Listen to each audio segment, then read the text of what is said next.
Hey guys, I'm Brianne Morris. I'm a certified health and wellness coach, and I'm so excited to share a delicious meal with you today. My passion is bringing you meals that you and your entire family can enjoy. I know, like many of you, I struggled with starting a new diet and trying to figure out how to make one meal for my whole family. It always wound up being a meal for me and a meal for the family. That's not a lifestyle. That was so hard, and none of you need another job.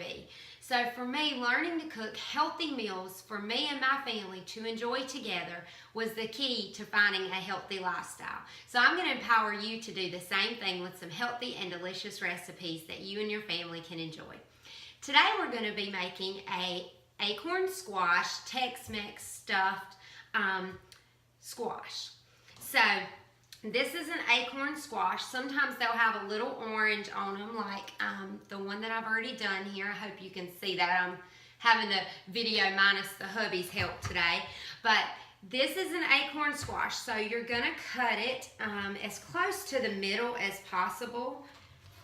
It kind of looks like a gigantic acorn. It is a little difficult to cut, but it is nowhere near as hard as the butternut squash that we did the other day. Now, I'm cooking a lot of recipes that have squash in them because right now squash is what's in season. So when you can cook things that are in season, you get so much more flavor and a more delicious taste. Now, as you can see, the inside of this squash kind of looks like the inside of a pumpkin. It's really stringy and it has some seeds. So what I'm going to use is a grapefruit spoon to hollow that out. To me, that is the easiest way to get that hollowed out. So I'm going to get that emptied out, and it's just going to leave just a little hole there. Now, as I'm hollowing these out, I'm doing two for my family of 4. Well, 3 and a baby, but he'll enjoy this too. So I'm just going to do 2 of these squash. Now, I'm going to place these face down on a large baking sheet with just enough water to cover the bottom of the pan. I'm going to stick these into my oven that's already preheated to 350 degrees. And I'm going to let them cook until they're tender. It'll probably take around 30 minutes. But I like to check them, and just, if you can stick the tip of your knife through it, then they're completely done. You don't want to overcook them. So start with about 15 to 20 minutes and then keep checking them about every 5 minutes from there. Now, for our Tex Mex, what we're going to be using is a can of crushed tomatoes, some black beans. Now, we're going to rinse these black beans to remove a lot of the sodium off of them. If you use anything that's canned, you always want to rinse it so you can remove a lot of that sodium content. I'm going to be using some lean turkey sausage, some quinoa, some tricolor bell peppers here. Try to get it where you can see everything. An onion, 2 large cloves of garlic, chili powder, oregano, also parsley, and some cumin, because this is a Tex-Mex recipe. Now, what I'm going to start with is crushing the garlic and cutting the onion. So I'm just going to get this garlic as fine as possible here. Now, if you have a garlic crusher, you can use that as well to get it really fine. That'll work great as well.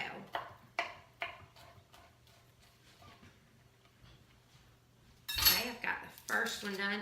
Now, sometimes the garlic are easy to peel and sometimes they're not. When they're a little tougher to peel, I like to just smash them with the back of my knife, and then they'll peel quite easily. It's going to be a delicious meal on this cold day. Now, this recipe is packed with a lot of amino acids from the quinoa. It gives it a really nice nutty flavor. And also the bell peppers and the onions, and you get tons of fiber from the black beans, from the black beans, and you're getting great protein as well, and tons of vegetables. That's always important. Okay, so I've got my garlic roughly chopped here. Now I'm going to peel and chop my onion. And I'm going to use a whole onion. These are sweet Vidalia onions. If you have those available, I really like to use those. I'm a little partial to the Vidalia onion here. Okay, so we're just going to get this real thin slice, and we're just going to get this diced up. Okay, so I've added my onion and my garlic to the pan with a little bit of ancient sea salt and about 2 tablespoons of extra virgin olive oil. I let that cook for about 45 seconds just until my onions and my garlic began to get a little translucent, and then I've added my turkey sausage. I've used this potato masher every probably 30 seconds or so just to make sure that the meat's broken up really well and I don't have any big clumps in there, and just to really incorporate all of the onion and the garlic into the meat.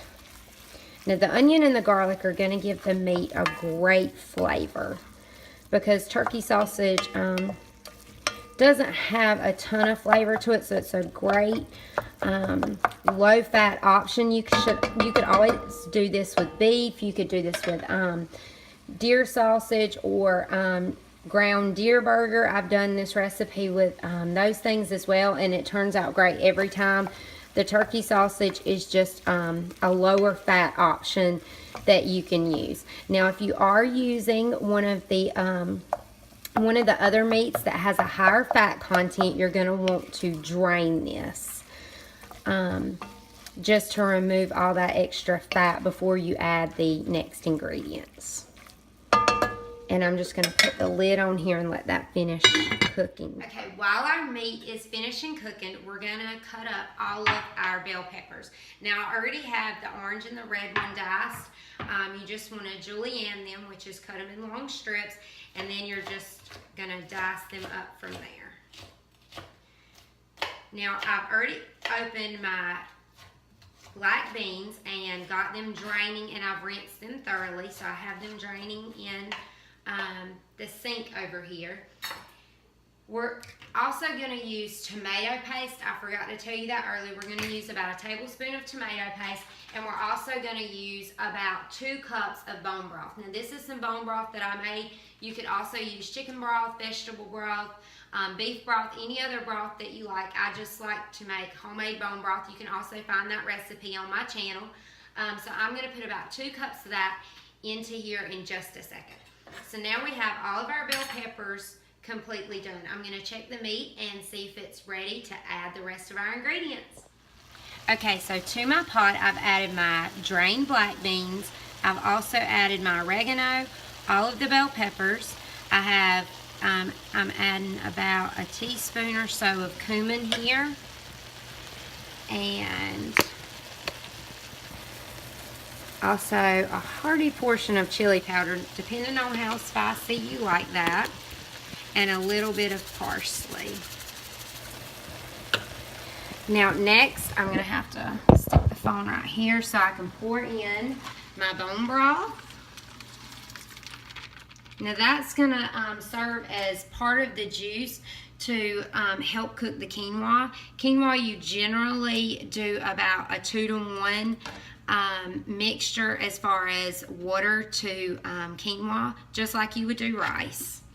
So I've added my crushed tomatoes, and I'm going to put about a tablespoon of tomato paste. And now I'm going to add about a cup or so of quinoa to this. Okay. Now I'm going to give this a good mix here, and then I'm going to put the lid on, and I'm just going to let it cook just on low.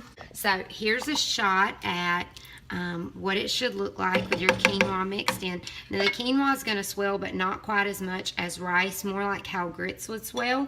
So I'm just going to stick the lid on, and we'll give you a shot of how it looks when it's done. Okay guys, so everything is finished cooking now, and now we're just going to assemble everything together.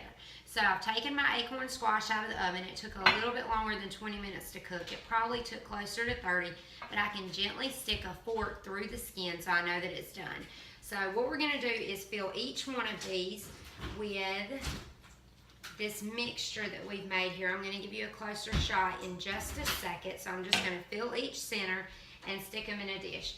Now I also have, and this is completely optional, some Laughing Cow spicy pepper jack cheese. They're only 35 calories per wedge. You can put some of this on the top if you like something a little spicy on the top.